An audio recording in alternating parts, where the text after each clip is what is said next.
breakfast. Burgers for breakfast. Burgers for breakfast. Burgers. Burgers for breakfast. Can we be in the vlog? Yes, sir. you know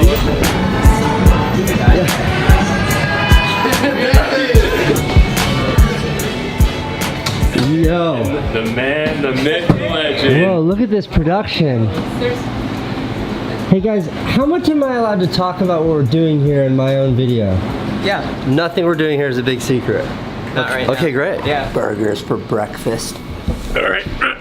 Okay, so what I'm doing here is, you know Hot Ones from First We Feast? Well, they have another show called The Burger Show, and it's hosted by Alvin here. Alvin's like pretty much a big or the biggest deal chef there is. Oh my God. Started a restaurant called Egg Slut. Yeah, Egg Slut, Venice, LA, Vegas, you name it. When does this come out? When does this episode come out? April. April? Tune in on April 9th. April on 9th. First We Feast YouTube channel. Bang. Are you gonna finish that? I don't think so. I don't know, maybe take a bite.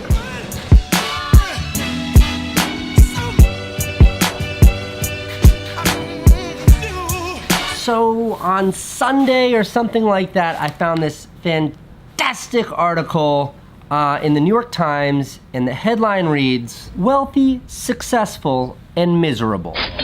The upper echelon is hoarding money and privilege to a degree not seen in decades, but that doesn't make them happy at work." It is a very, very interesting story, article. It's about a lot of things, but they focus on like this one character that the journalist met at a reunion, and this guy is miserable. He is like a Harvard business school type who works in a hedge fund or something, and this guy makes, this is the subject of this story, this guy makes $1.2 million a year, but the story is about how he is miserable at work. It was insanely stressful work, done among people he didn't particularly like. He earned about $1.2 million a year, and he hated going to the office. "I feel like I'm wasting my life away," he told me. "When I die, is anyone gonna care that I earned an extra percentage point of return? My work feels totally meaningless." And the story goes on. There's one part I really like where they talk about these janitor, like someone who mops floors and cleans out like bedpans that people pee in, janitor in a hospital, and how that janitor did find fulfillment and happiness in their job because they felt like they had a purpose, like there was a greater good. I think that's a very interesting thing. Okay, so I tweeted this article, and there was kind of a lot of feedback in my Twitter thread. I think it was from people who just read the headline, but a lot of like really valid feedback that was like, "Oh, boo-hoo, poor millionaire is not happy." That was the sentiment, and I appreciate that, and I was thinking a lot about that. I was thinking about like that platitude, money won't solve your problems, or money won't solve all your problems. What a crock of shit. And I think I do have like a unique perspective on this because, you know, I spent a good part of my life being very, very poor. I qualify very poor as like zero in my bank account, zero savings, zero safety net, no one I could turn to for money.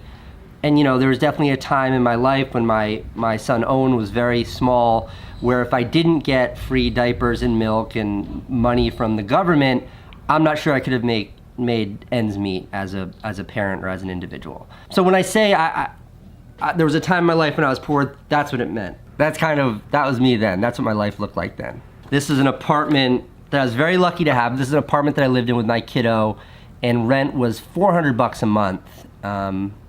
Lucky to have it, no complaints, but that was, in any event. And for the last decade, I've had a lot of means. Like I make good money now. You guys see the absurd life that I get to live. I'm very lucky. So why does that idea, money won't solve your problems, why did that bother me so much when I was struggling in life? Why did so many people on Twitter get so upset by misinterpreting this headline? And the answer is that for most people who are broke, money will literally solve every one of your problems. Money will solve your problems. This idea that money won't solve problems, it's bullshit. When I was dirt poor, money would have solved every one of my problems. I was lucky not to have health issues or other, you get the idea. Money would have solved all my problems. And I think that's why people responded just to this headline with such emotion is because it's like, it feels so tone deaf when you have nothing to hear this idea that money won't solve your problems. I thought about it further. Okay, ready? Rich or poor, we all face these problems that I'll call life problems.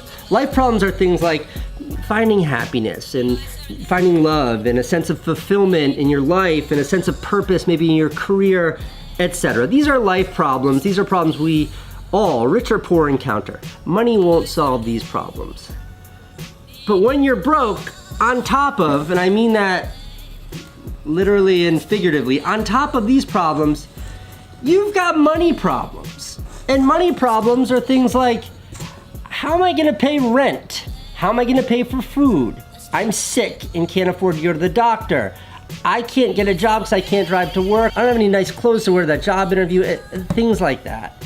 And I think the hardest part of money problems is that when you have money problems, they can drown out these other issues. Like, if you're feeling down in life, it's hard to work on your happiness when you literally might not know where you're gonna sleep. It's hard to like dwell too much on a relationship when you literally don't know where your next meal might come from. And you're not exactly worried about fulfillment at your job when you have no way to get there and you got no clothes to wear. And you get the idea. I go even further with this and say that these life problems, rich or poor, we all kind of try to solve them the same way, and they're very hard to solve. What's the answer to finding happiness in life? I don't know, it takes a lot of work. It takes a lifetime to find happiness or love or a sense of fulfillment. But when you're facing these problems, the solution's right in front of you. Money. Money solves all of these problems. And I think that makes these kinds of problems much harder to face, because when the solution is just out of reach, like in Indiana Jones when he's trying to, Last Crusade, when he's trying to reach for the cup, like,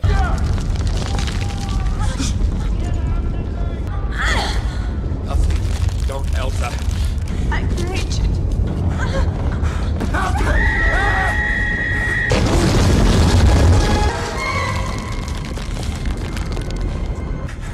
Indiana, let it go. so with that, if you are struggling financially and someone tells you money won't solve all of your problems, chances are the person saying that is someone who's never actually been broke. And then the story itself ends, and this is written from the perspective of the journalist, because the journalist knew this guy who made the $1.2 million. Finding meaning, whether it's as a banker or a janitor, is difficult work. Usually life, rather than a business school classroom, is the place to learn how to do it. That really hit home for me. I think the conclusion that this journalist made is not far off from what Tony Hawk said when he was on. Key to happiness is doing what you love, and if it's not the most financially successful thing, it doesn't matter, because you'll love going to work every day. And the ultimate is when you find a job that does pay you enough to cover your bills, a job that does satiate all of these kind of basic needs. So you can spend your life actually focusing on things like being happy and finding love and making sure you're getting that fulfillment and sense of purpose at work. Okay, give the article a read. It's wonderful. I'm happy to share with you that, well, one, I'm sorry I haven't been posting, but I'm happy to share with you that the reason why I haven't been posting is that I'm working on something I wanted to do for a while, which is like a really long form, probably an hour, maybe even longer, movie for this YouTube channel.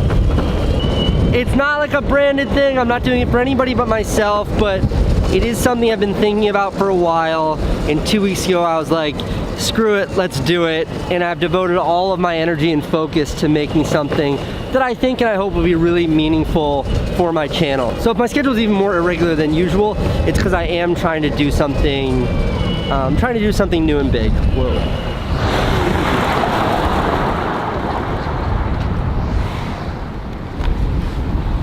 If you don't follow me on Twitter, you probably missed that I got a $275 ticket last week for running a red light on my boosted board. So I now stop at red lights and I'm much more cautious. Again, NYPD, I apologize and I have since paid the fine.